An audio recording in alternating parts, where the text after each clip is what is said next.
Event of the evening, a featherweight title fight, a trilogy fight between Alexander the Great Volkanovski and Max Blessed Holloway.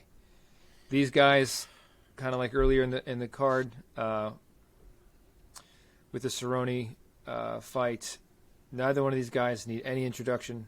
Volkanovski, 24-1 as a pro, from Australia, trains out of City Kickboxing, of course. Most recently defended his title against Chan Sung Jung, the Korean Zombie. Before that, he had that classic with Brian Ortega. Before that, he had back-to-back classics, really both of them. This whole trilogy has been a classic with Max Holloway because it's so high level.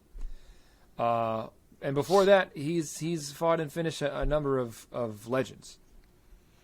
Max Holloway has an argument for the greatest featherweight of all time so far.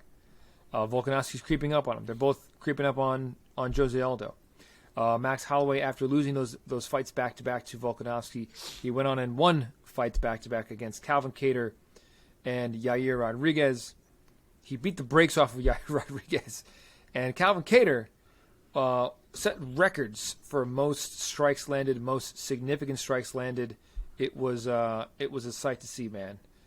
So the past two fights between Kattar and Rodriguez, Yair, Max Holloway is just... he's unconscious right now. So going into the trilogy fight makes it very, very interesting because both of those two fights were very close. Some people thought that Max should be the crown champ once again. So, Omar, let me send it over to you first this time. Give us your assessment and ultimately your pick for the trilogy fight between Alexander Volkanovski and Max Holloway. This is a very stressful fight. It's very stressful. It's a very stressful fight. The only guys that Max Holloway has lost to at this point is Volkanovski twice and Conor McGregor and Dustin Poirier. There's Dennis Bermudez. But the last Dustin Poirier fight over this recent run, right, the run that really matters, the Dustin Poirier fight I think is the one fight where he really looked out of place, and I think the weight difference really made a significant change in how that fight may have gone at 145. The Volkanovski fights, though, are so razor close that when you look at the other fights that Holloway has had, he's so dominant with everybody else. And it's just so razor close with Volkanovski that it's difficult to not realize how high level this fight is and how rare it is for us to have two guys at the very top of the division who are almost equally as good as one another is, right? Mm-hmm. The other two I can think of off the top of my head right now would be Usman and Colby. Very, very top of the pack. Probably only going to lose and lose to each other in that sense if they ever did get a 1-1 series going on or whatever the case is. But right now Volkanovski's got 2 over on Max, and it's very difficult to think that Max will be able to walk away with a victory, considering how much better Volkanovski looks now compared to the first Max Holloway fight. There have been gains there. I have no idea how, considering how good he already was, but he is better. I am convinced that the Volkanovski of today, would beat the living shit out of the Volkanovski of 2019. I love Max Holloway. I am down to be proven wrong. I am down for a war. I would be happy with a draw that is warranted. I'm okay with a lot of things. In my heart, I feel like Volkanovski is going to walk away with another unanimous decision, so I will go with that. Okay. Mark, take it away. I don't know. Mike, you're up. Man. Volk is minus 200. Max is plus 160. Yet another one that is wider than I expected. I thought this was going to be nearly pick'em. I'm so glad that this is happening. It needed to happen. There was a time where it fell off, and then we thought maybe it wouldn't happen. Thank God we're here. I have said on this show numerous times that although I scored the first 2 fights for Volkanovski, I would be picking Max Holloway if they fought a third time. And I might want to backpedal on that. That last fight from Alexander Volkanovski was scary to me. I get it. It was Korean Zombie. Max probably trounces him as well. I get it that Max just had a similarly scarily performance recently against Calvin Kattar. But as Omar said, Alexander Volkanovski has gotten so incredibly good that I don't know how a 145-pound human beats him. He has surpassed any skill level that I ever thought he would reach. But you know who else I can't picture losing a fight to a 145-pound man is Max friggin' Holloway. I mean, I love Max. The maximum amount that you can love someone is how much I love Max. The guy is mind-blowingly incredible. He has also, as Mike touched on, gotten way, way better. He keeps getting better. Both of these guys are infinitely better versions of themselves from fight 1, from fight 2 to now. I have thought Max was on a higher level than Volk until now, which I know sounds weird considering Volk is 2-0 against him, but that's how I have felt. And now I feel like Volk has hit his level and maybe even passed it. I don't think there's ever been a fight on this podcast that I've been more torn on and that I've more just wanted to sit back and watch. But I got to make a pick. It's in the job description. And I'm going to pick Alexander Volkanovski to win yet another decision. Max ain't getting finished. I'll say that confidently. But I think Volk leaves UFC 276 as the greatest featherweight of all time. Whew. Max ate a bunch of kicks from my year. I think Volk could expose that. His kicks look great lately. Volk's jab has gotten so damn good. I think Volk is nearly unscrambleable. I can't see Max getting the better of him that way.